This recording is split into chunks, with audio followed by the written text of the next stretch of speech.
Good morning, family. Let's go, baby. Happy Easter. He has risen, family. He has risen. And now life has been changed forever. Now the bridge has been gapped till we can have this amazing life coach with God. Now Jesus dwells within us. We don't have to search and look and go and hope and this. Jesus lives within us. We have a direct path to God every single day. That's why I talk about how important it is to have a relationship with God, because now you can go anywhere you want, anywhere you need to be on the planet, and you have a direct line to God because Jesus lives within us, family. Now understand, at the Salvation Army, we watched a video and it was amazing. It was on the perspective of the criminals on the cross.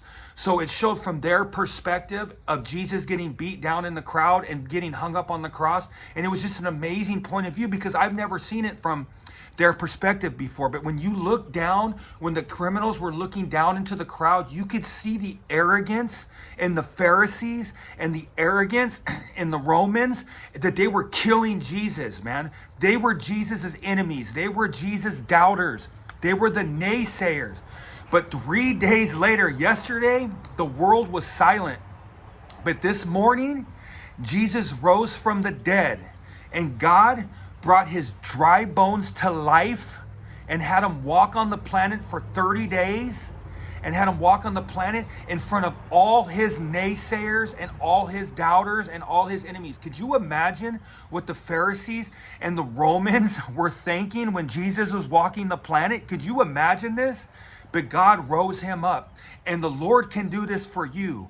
I share a story of my addiction when I had got arrested, and I was in the back of a cop car, and the cop had known me. Man, I'm like, I don't know, 36 years old, 35 years old, right before I go and get clean and get sober. But the cop had knew me, had heard my story that I played pro baseball and now I was a junkie, and he ends up pulling my baseball card. So I'm sitting in the back of the cop car and I'm strung out. I'm a mess. I am a loser at that time. I mean, I'm an absolute junkie at that time, and I just got arrested from stealing from a Target. And I'm in the back of the cop car, and he like pulls up my baseball card and he goes, "Look, man," he goes, "you used to be something." He goes, "Now look at you. Now look at you." He goes, "You're a loser." He's telling me this. A cop is telling me this while I'm in the cop car. And now I look back and I forgive everybody because I was who I was at that time. And I'm thankful. To be honest with you, man, God has turned my whole life around to where I look back and everything makes sense in my life. And I'm so thankful for that. Even to moments like that, I'm thankful because those ones cut deep to the heart when someone came at me like that.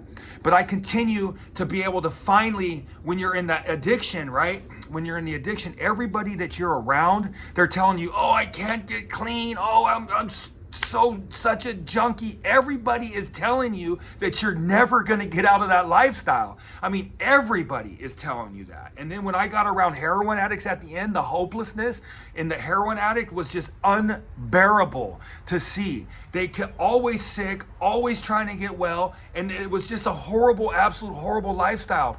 But I promise you, after living through all these experiences of my life, the Lord will rise you in front of all your naysayers, all your doubters, and I hate to say enemies, but all your enemies, all the people that are saying you cannot change. The Lord has transformation power, family. And now because Jesus died on the cross and rose from the dead, you can now go directly to the best life coach on the planet. And that to me makes me want to say, hallelujah, baby. That to me gives me true freedom. That to me gives me hope.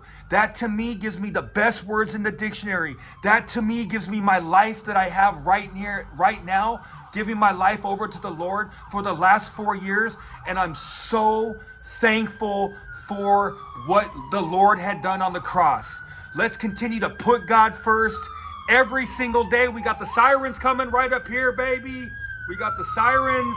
Let's go, baby. We got the ambulance right there making some noise, but it's all right, baby, because we got the foundation of the rock.